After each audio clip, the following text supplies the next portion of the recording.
everyone, welcome back to my channel Chem Talks by Pooja Malik.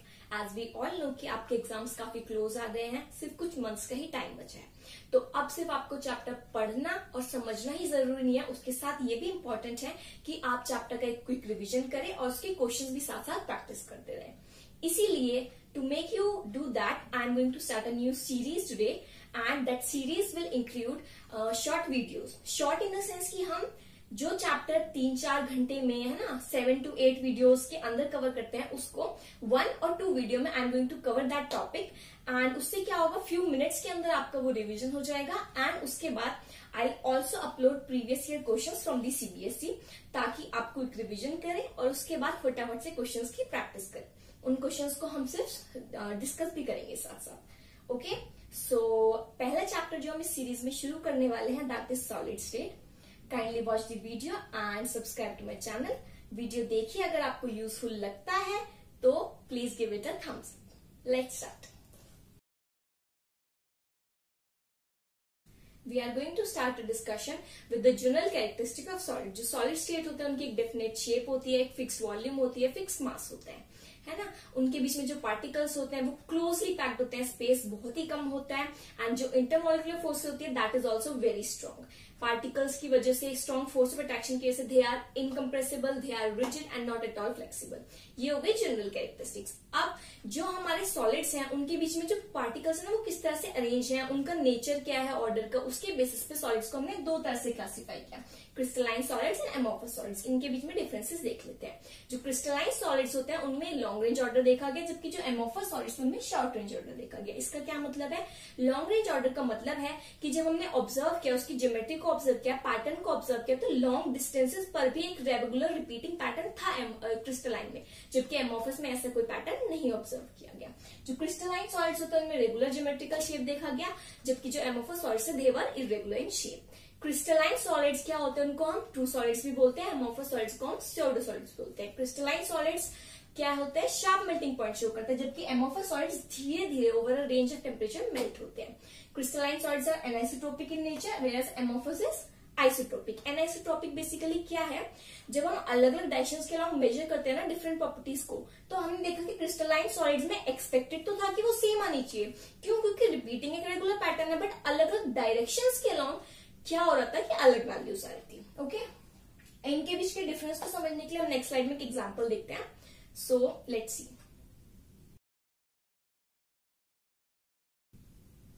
As you can see in the slide, the example of quartz and quartz glass structure is given and you can clearly see कि जो quartz है उसमें एक regular repeating pattern है, जबकि quartz glass जो कि हमारा एमोर्फस है उसमें ऐसे कोई repeating pattern नहीं देखा गया।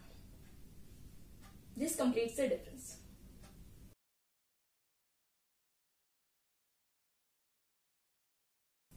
As you can see in the previous slide, जो क्रिस्टलाइन सॉलिड्स है उनको हमने फर्दर क्लासिफाई किया 4 टाइप में, molecular solids, metallic solids, ionic solids and covalent solids. एक एक करके हम इनको डिस्कस करते हैं। मॉलिक्यूलर सॉलिड्स जो होते हैं उनमें जो कांस्टेंट पार्टिकल होते हैं वो मॉलिक्यूल्स होते हैं। इनके अंदर van der Waals forces, dipole dipole interaction, ये सब हो सकता है। इनको हमने फर्दर क्लासिफाई किया on the basis of interaction in 3 types, non polar molecular solids, polar molecular solids and hydrogen bonded molecular solids. Non polar molecular solids कौन से होते हैं? जैसे H2, I2, AR, जैसे आर्गन गैस हो गई, उनमें क्या नॉन पोलर मॉलिक्यूल्स जुड़े हुए हैं। कौन सी फोर्स से? लंडन फोर्सेस से, या बोल सकते हैं वीक डिस्पर्शन फोर्सेस से। ऐसे जो पोलर मॉलिक्यूल्स है वो क्या, जिनमें डाइपोल्स क्रिएट होते हैं, इनके अंदर डाइपोल डाइपोल इंटरेक्शन होता है। For example HCl, SO2, NH3, है ना। जो थर्ड जो classification that is hydrogen bonded, मतलब जिसमें जो हमारे मॉलिक्यूल्स हैं वो कैसे जुड़े हुए होंगे? हाइड्रोजन बॉन्डिंग से। जैसे वाटर हो गया, उसमें हाइड्रोजन ऑक्सीजन कैसे जुड़े हुए हैं? Through hydrogen bonding. सो ये हमारे मॉलिक्यूलर सॉलिड्स हो गए। सेकंड कम्स आयनिक सॉलिड्स। इसमें जो हमारे कंस्टिट्यूएंट्स होते हैं वो आयंस होते हैं। इनके अंदर strong electrostatic force of attraction होता है, जिसकी वजह से इनका जो मेल्टिंग पॉइंट, बॉइलिंग पॉइंट है वो बहुत हाई होते हैं। एग्जाम्पल हमारा NaCl हो गया, ठीक है। ऐसे अब आता है हमारे मेटालिक सॉलिड्स। मेटालिक सॉलिड्स कौन से होते हैं? जिसमें हमारे मेटल्स प्रेजेंट होते हैं। बेसिकली मेटल्स आयनाइज होते हैं, इलेक्ट्रॉन्स रिमूव होते हैं, तो पॉजिटिव आयन फ्री इलेक्ट्रॉन से सराउंडेड होता है। इसी फ्री इलेक्ट्रॉन्स की प्रेजेंस कैसे इनकी कंडक्टिविटी होती है। So that is why there are fairly high melting point and boiling point. और इनका जो एग्जाम्पल जैसे जितने भी हमारे मेटल्स हो गए वो सब इसमें इंक्लूड हो जाएंगे। फोर्थ इज कोवेलेंट सॉलिड्स, ये नॉन मेटल्स के बीच में होगा जो कोवेलेंट बॉन्डिंग के थ्रू एक दूसरे से जुड़े हुए होंगे, जैसे हमारा सिलिकॉन कार्बाइड हो गया, कार्बन की जो मॉलिक्यूल्स हो गए, जैसे कार्बन हमारा है ना नॉन मेटल है, उसमें जो ग्रेफाइट हो गया, डायमंड हो गया, ये सब क्या है कोवेलेंट सॉलिड्स हैं। ओके, इनके भी जो मेल्टिंग पॉइंट और बॉइलिंग पॉइंट होते हैं वो बहुत ज्यादा क्या होते हैं, हाई होते हैं। सो ये हो गया हमारा classification of crystalline solids.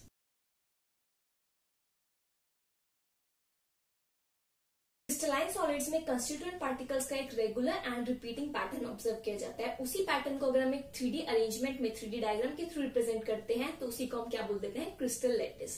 Crystal lattice में हम क्या करते हैं, हर पार्टिकल को एज अ पॉइंट रिप्रेजेंट करते हैं इन द स्पेस, और इसी 3D अरेंजमेंट को हम क्रिस्टल लैटिस बोलते हैं।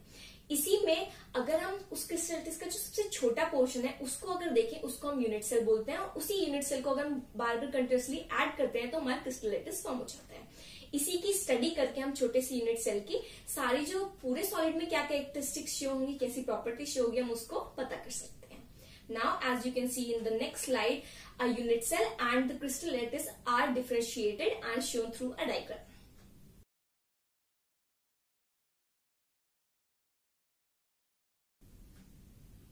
ओके, नाउ जो हमारा यूनिट सेल होता है उसमें आपने देखिए यूनिट सेल का diagram, so it is like a small unit of the crystal lattice, है ना। तो इसमें हर वर्टेक्स के अलोंग, एक हर पॉइंट के अलोंग 3 एंगल्स होंगे, 3 एजेस होंगे, like this A, B and C. These are the 3 edges, and alpha, beta, gamma. These are the 3 angles along each of the vertex. इन्हीं की स्टडी करके हम बता सकते हैं कि जो हमारे 14 ब्रेविस लैटिस है वो क्या क्या उनमें डिफरेंस है। उनमें ये डिफरेंस होते हैं कि जो एज लेंथ है उनका आपस में क्या रिलेशन है, जो एंगल्स है उनका आपस में क्या रिलेशन है, उसी के बेस पे ये अलग अलग क्लासीफाई होते हैं। नाउ यूनिट सेल को क्लासीफाई हम 2 तरह से करते हैं, primitive unit cell and centered unit cell. Primitive unit cell वो होते हैं जिसमें हमारे कंस्टिट्यूएंट पार्टिकल सिर्फ कॉर्नर्स पे प्रेजेंट होते हैं, उसके अलावा कहीं भी नहीं होते। जबकि सेंटर्ड यूनिट सेल वो होते हैं जिसमें हमारे कंस्टिट्यूएंट पार्टिकल्स कॉर्नर्स पे भी प्रेजेंट होते हैं, एंड उसके अलावा जो हमारे बाकी जगह है लाइक फेसेस पे और बीच में सेंटर में कहीं और भी प्रेजेंट हो सकते हैं।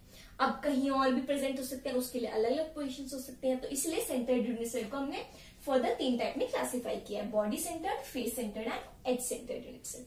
इनको एक एक करके डिस्कस करते हैं। जो बॉडी सेंटर्ड यूनिट सेल होता है उसमें क्या होता है, जो हमारे कंस्टिट्यूएंट पार्टिकल्स है वो हमारे कॉर्नर्स पर भी प्रेजेंट होते हैं, और जो हमारा यूनिट सेल है उसके सेंटर में, बॉडी के सेंटर में भी प्रेजेंट होते हैं।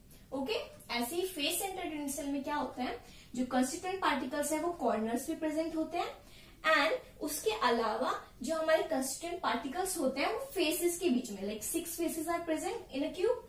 ओके, तो 6 फेसेस के सेंटर में भी प्रेजेंट होते हैं। अगर हम एज सेंटर्ड यूनिट सेल की बात करें तो उसमें जो अपोजिट फेसेस होते हैं ना उनके बिल्कुल बीच में, उनके सेंटर में जो हमारे पार्टिकल्स होते हैं वो प्रेजेंट होते हैं, other than at the corners. Now we calculate the number of particles present in this unit cell, कि एक यूनिट सेल के अंदर टोटल कितना पार्टिकल प्रेजेंट है। सो अगर हम डायग्रामेटिकली देखिए, क्योंकि ये 3D थिंग है तो बोर्ड पे इसको कन्वीनियंटली रिप्रेजेंट कर पाना और समझना उतना सिंपल नहीं है। उससे ज्यादा अच्छा एप्लीकेशन क्या होगा जब आप इसको जैसे हमारा रूम है ना, we are in a room, so उस रूम में अगर हम देखें तो वो एक यूनिट सेल की तरह है। अब उसी को आप अज्यूम करिए प्रैक्टिकली कि वो एक यूनिट सेल है, तो कैसे एटम्स प्रेजेंट होंगे, कहाँ कहाँ, हम उसको समझते हैं। लाइक सबसे पहले हम प्रिमिटिव यूनिट सेल में कैलकुलेट करते हैं कि कितने नंबर ऑफ एटम्स प्रेजेंट होंगे। प्रिमिटिव यूनिट सेल में क्या होगा, ये मेरा यूनिट सेल है और सिर्फ एटम्स कहाँ प्रेजेंट हो सकते हैं, ओनली एट कॉर्नर्स। यहाँ पे ये 8 कॉर्नर्स हैं। ओके, 1 2 3 4 5 6 7 8, सिर्फ इन 8 कॉर्नर्स पे एटम प्रेजेंट हो सकते हैं। बट जो इस कॉर्नर पे मेरा ये एटम प्रेजेंट है, ये पूरा तो यूनिट सेल के अंदर नहीं आ रहा। अगर मेरा बिल्कुल कॉर्नर पे है, अगर आप अज्यूम करें आपका रूम है, उसका जो 8 कॉर्नर्स है उनमें से किसी एक कॉर्नर पे आपका पार्टिकल प्रेजेंट है, तो वो पार्टिकल क्या पूरा रूम के अंदर आएगा, नहीं, उसका सिर्फ एक छोटा सा पोर्शन आएगा। कितना पोर्शन आएगा वो हम कैसे समझ सकते हैं, जो हमारे रूम का कॉर्नर है ना वो फर्दर कितने और रूम से अटैच हो सकता है, उतने में ही वो जो एक हमारा पार्टिकल है वो डिवाइड हो जाएगा। अब अगर आप अपने रूम के कॉर्नर को ध्यान से ऑब्जर्व करें तो वो अपनी वाली साइड जिस रूम में आप हैं उसके एडजेसेंट में एक रूम से अटैच्ड है, उसके पीछे 2 रूम से अटैच हो सकता है, और ऐसे ही उसके ऊपर 4 रूम से फर्दर अटैच हो सकता है वो कॉर्नर। सो बेसिकली एक कॉर्नर 8 यूनिट सेल से अटैच हो सकता है। ओके, सो इसका मतलब क्या है, जो मेरा ये एक एटम है ना, ये सिर्फ इस यूनिट सेल में नहीं बल्कि इसके नीचे, इधर, इधर और ऊपर 4 एटम्स में या नीचे 4 एटम्स में भी क्या हो रहा है, यूनिट सेल में क्या हो रहा है, शेयर हो रहा है। सो बेसिकली जो ये एक एटम है that is share between 8 rooms, है ना। सो एक के अंदर कितना हिस्सा आएगा, 1/8। एक यूनिट सेल में एक एटम का 1/8 पार्ट आएगा, और टोटल कितने प्रेजेंट है यहाँ पे, 8 कॉर्नर्स। सो एक का 1/8 हिस्सा, टोटल 8 एटम्स, तो basically 1 atom. That is why primitive unit cell में अगर हम एटम्स कैलकुलेट करते हैं it come up to be 1 atom. अब अगर हम बॉडी सेंटर्ड की बात करें तो उसमें हमने क्या बोला था कि एटम्स कॉर्नर पे प्रेजेंट होंगे, तो ये 1 तो काउंट हो रहा है। अगर हम बॉडी सेंटर्ड की बात करें बीसीसी की, तो इसमें क्या है, ये सिंपल क्यूबिक आप मान लीजिए, सिंपल क्यूबिक में है ये बॉडी सेंटर्ड क्यूबिक जो यूनिट सेल होगा उसमें। तो एक एटम तो ये हो ही गया, कॉर्नर वाले है ना जो 8 है, 1/8 हिस्सा आ रहा है, तो उसके से 1 तो हो गया। इसके अलावा इसमें क्या होता है, एक सेंटर पे प्रेजेंट होता है। अब जो रूम के सेंटर में है वो इसी रूम में है ना, वो किसी और रूम में तो शेयर नहीं हो सकता। ऐसे ही जो इस यूनिट सेल के सेंटर में है वो किसी और यूनिट सेल में शेयर नहीं हो सकता। तो ये पूरा का पूरा एटम प्रेजेंट है। That is why in body centre there are 2 atoms present. अगर हम एफसीसी की बात करें, फेस सेंटर्ड की बात करें, तो आप ध्यान से देखिए, फेस सेंटर्ड में वो क्या कह रहा है, 6 के 6 फेसेस पे है, तो बेसिकली 6 में शेयर होगा, मतलब 6 होंगे टोटल। अब एक एटम कितना आ रहा है एक फेस पे, अगर हम ध्यान से देखिए, इस फेस पे अगर मेरा ये एटम प्रेजेंट है, अगर आप देखिए जो आपकी रूम की वॉल है, अगर आप उसमें एक बॉल को फिक्स कर दें in the centre of the face, तो आप देखेंगे कि उस बॉल का आधा हिस्सा ही इस वाले रूम में आएगा, जो आधा हिस्सा है वो पीछे वाले रूम में आएगा। दैट मीन्स यूनिट सेल में भी यही होगा। अगर हम फेस पे एक एटम को एडजस्ट कर रहे हैं तो आधा जो एटम है वो इस यूनिट सेल में आएगा और आधा दूसरे एडजेसेंट यूनिट सेल में आएगा, तो बेसिकली हाफ ही शेयर हो पाएगा एक का। और 6 फेसेस पे शेयर हुआ है, सो इट इज 6 × 1/2 3 एटम्स।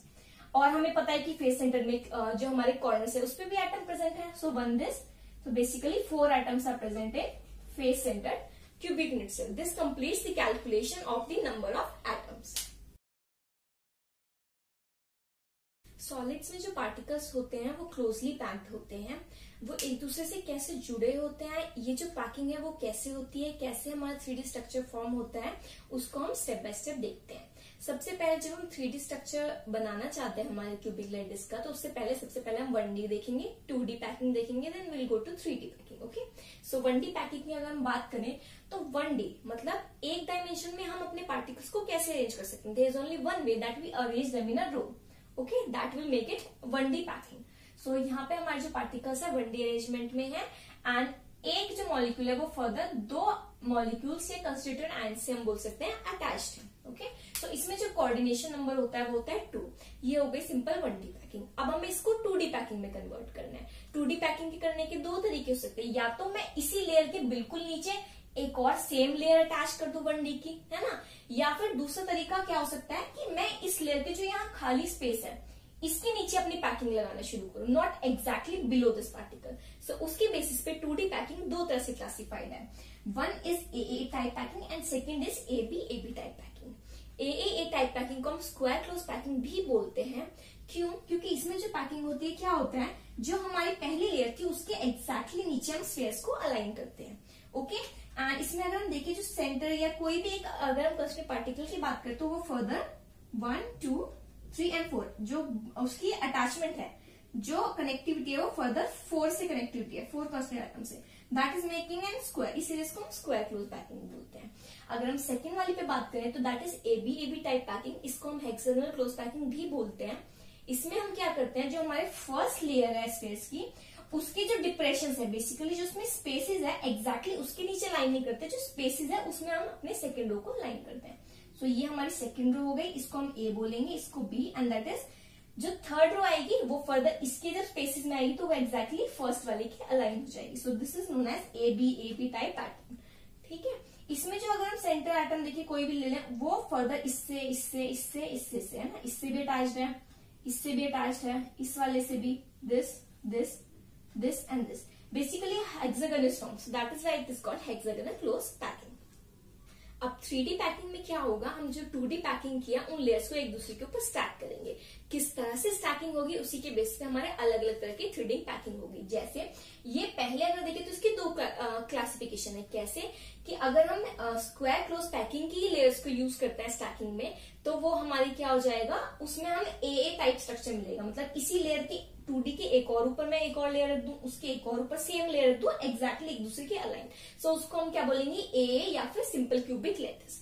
अगर मैं ये वाला अरेंजमेंट यूज करती हूँ तो उसमें भी फर्दर दो टाइप हो सकते हैं। कैसे, A B type and ABC type. पहला तरीका क्या है, मैं इस लेयर के एग्जैक्टली ऊपर लेयर रख दूं, है ना, तो वो बी लेयर हो गई, तब AB टाइप स्ट्रक्चर बनेगा। ABC में क्या है, इसमें ना दो तरह से हम करेंगे 2D पैकिंग। पहली लेयर रखेंगे, उसके बाद थर्ड लेयर रखेंगे। जैसे जब मैंने अपनी फर्स्ट ये वाली लेयर के ऊपर एक और लेयर प्लेस की, तो इसमें क्या होगा, दो तरह से अरेंजमेंट पॉसिबल है। या तो मैं एग्जैक्टली इनके ऊपर रखूंगी, या जो ये आपको दिख रहा है ना ट्राइंगल्स, है ना, ऊपर facing, upward facing and downward facing, इनके ऊपर मैं अपने एटम्स को प्लेस करूंगी। ठीक है, या तो मैं इस वाले सर्कल को, इस ट्राइंगल को कवर करूंगी, या फिर मैं ऐसे अरेंजमेंट करूंगी, है ना, ऐसे।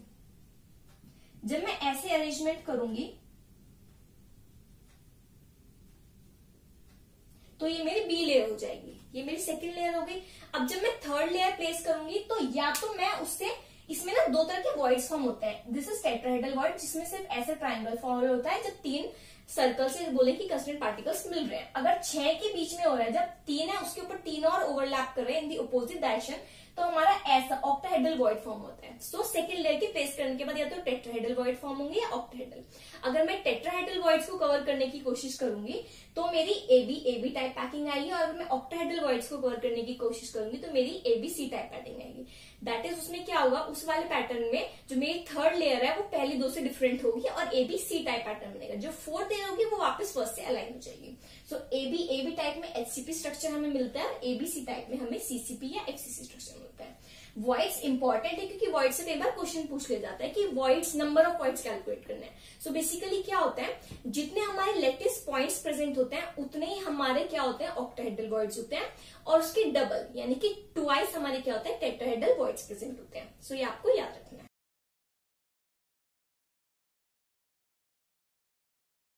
सॉलिड्स में क्या होता है, क्लोज पैक्ड स्ट्रक्चर होते हैं, है ना, जो पार्टिकल्स के बीच में स्पेस होता है बहुत ही कम होता है, बट निग्लिजिबल तो नहीं होता।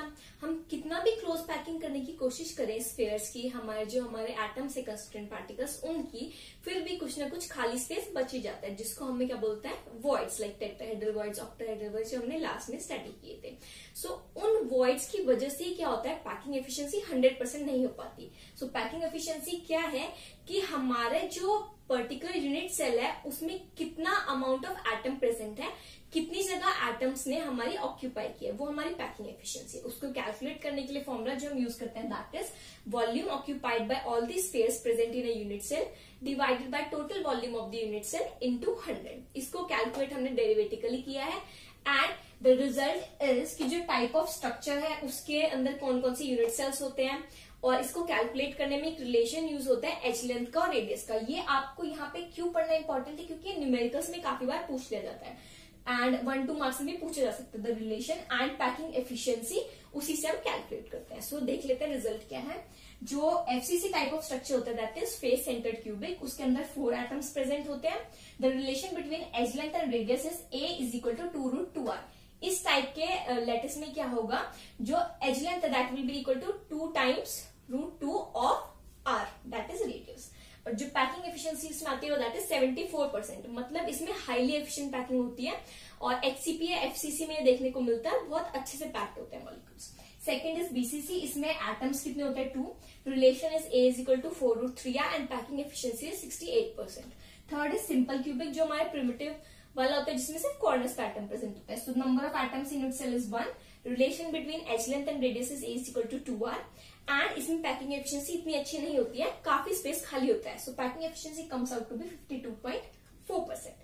This is the relation. Now इसके बाद जो एक और इम्पोर्टेंट चीज है रिलेटेड टू एग्जाम्स, जो न्यूमेरिकल से इस चैप्टर से पूछा जाता है, that is related to density of the molecules of the unit cell, उसको हम स्टडी करते हैं।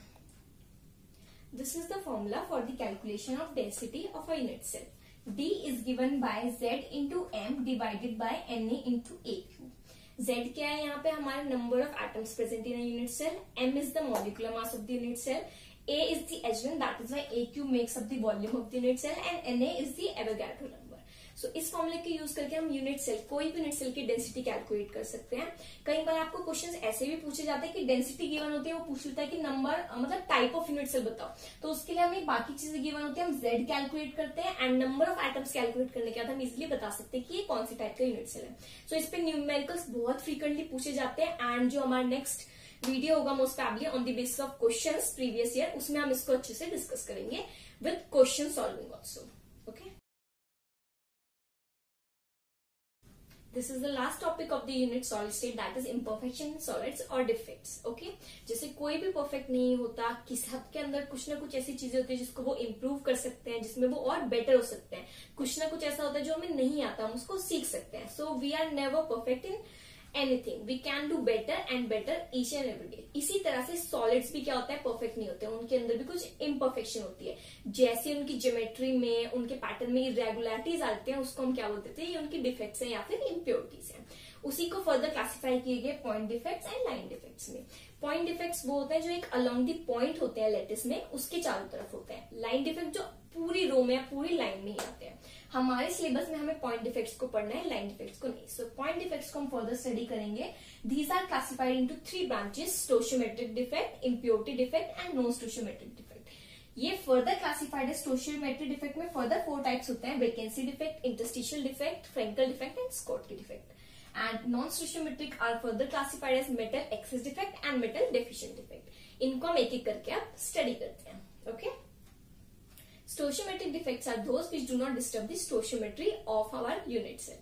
ओके, सो इसमें क्या होता है, 4 टाइप्स, हम एक एक करके इनको डिस्कस करते हैं। वैकेंसी डिफेक्ट, वैकेंसी डिफेक्ट में क्या होता है कि जो हमारे कंस्टिट्यूएंट एटम है वो अपनी लेटिस साइड को छोड़ देता है और वहां पे एक वैकेंसी क्रिएट हो जाती है, क्योंकि एटम रिमूव हुआ तो यहाँ पे डेंसिटी डिक्रीज होती है। Second is interstitial defect. इस केस में क्या होता है, जो हमारे कंस्टिट्यूएंट एटम है वो अपनी वो जो वेकेंट जो कुछ स्पेस होता है ना खाली इंटरस्टिसेस में, उसमें जाके अटैच हो जाते हैं, वहां पे जाके अपनी जगह बना लेता है।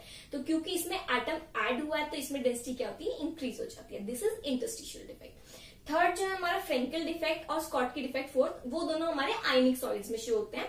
इनमें क्या होता है, फ्रेंकल डिफेक्ट जैसे है उसमें क्या होता है, एक हमारा जो कंस्टिट्यूएंट एटम है वो अपनी जगह छोड़ेगा, वैकेंसी क्रिएट करेगा और उसी मॉलिक्यूल के अंदर या उसी सॉलिड के अंदर दूसरी जो खाली इंटरस्टिशियल जगह है उसमें जाके अटैच हो जाएगा। सो बेसिकली उसी के अंदर वैकेंसी डिफेक्ट भी क्रिएट हो रहा है और इंटरस्टिशियल डिफेक्ट भी क्रिएट हो रहा है। इसको बोलते हैं फ्रेंकल डिफेक्ट। जैसे हमारे AgCl, AgBr, ZnS ये सब मॉलिक्यूल शो करते हैं। क्योंकि इसमें एटम बाहर नहीं गया तो इसमें डेंसिटी पर कोई इफेक्ट नहीं आता है।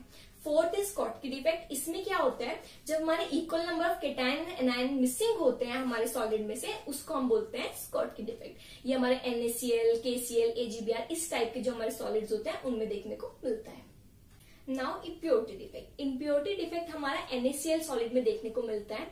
अगर मैं NaCl के अंदर SrCl2 मिक्स कर दूं तो उसमें क्या होता है, Sr2+ आयन्स आते हैं और Sr2+ आयन क्या करते हैं, क्योंकि उस पर 2+ चार्ज है और Na के ऊपर प्लस चार्ज है, तो Sr2+ क्या करता है, 2 Na+ को रिप्लेस करता है। एक Sr2+ ने 2 Na+ को रिप्लेस किया, तो बेसिकली क्या होगा कि वो जब आएगा Na की जगह तो एक Na+ की जगह तो वो ले लेगा, बट जो दूसरा Na+ रिमूव है उसकी जगह पे क्या होगी, एक वैकेंसी क्रिएट होगी। तो बेसिकली इम्प्योरिटी डिफेक्ट में क्या होता है, केटायनिक वैकेंसी प्रोड्यूस होती है। Third is non स्टोइशियोमेट्रिक defect. ये फर्दर 2 टाइप में क्लासिफाइड है, metal access defect and metal deficient defect. Metal access defect में क्या होता है, अगेन अगर जब हम NaCl को लेते हैं उसको जब हम हीट करते हैं तो क्या होता है, Na+ केटायन फॉर्म होता है और उसी प्रोसेस में इलेक्ट्रॉन रिलीज होते हैं। वही इलेक्ट्रॉन्स एनायनिक वैकेंसी जो होती है, एनायनिक जो साइट्स होते हैं वहां पे जाके अटैच हो जाते हैं, एनायनिक साइट्स क्रिएट करते हैं। इसी को हम F सेंटर भी बोलते हैं। सेकेंड जो हमारा मेटल डेफिशिएंसी डिफेक्ट है उसमें क्या होता है, मेटल जो रिक्वायर्ड अमाउंट है उससे कम प्रेजेंट होता है। जैसे हमारा Fe है वो जब Fe2+ है O2- के साथ कंबाइन होकर FeO बनाता है, बट जो हमारा देखने को मिला, ऑब्जर्व किया गया कई बार कंपाउंड, वो मिला Fe.95O की फॉर्म में। बेसिकली जो Fe2+ थे वो एग्जैक्टली जिस अमाउंट में प्रेजेंट होने चाहिए प्रोपोर्शन में उसमें नहीं प्रेजेंट थे, बल्कि उनको कुछ Fe3+ ने रिप्लेस कर दिया था। इसी को हम बोलते हैं metal deficiency defect. So this complete the revision of solid state. I hope it is useful for you and आपको इससे क्विक रिविजन करने में हेल्प मिले। Thank you. अगर आपके कोई भी डाउट्स हो तो आप प्लीज कमेंट सेक्शन में मुझसे पूछ सकते हैं।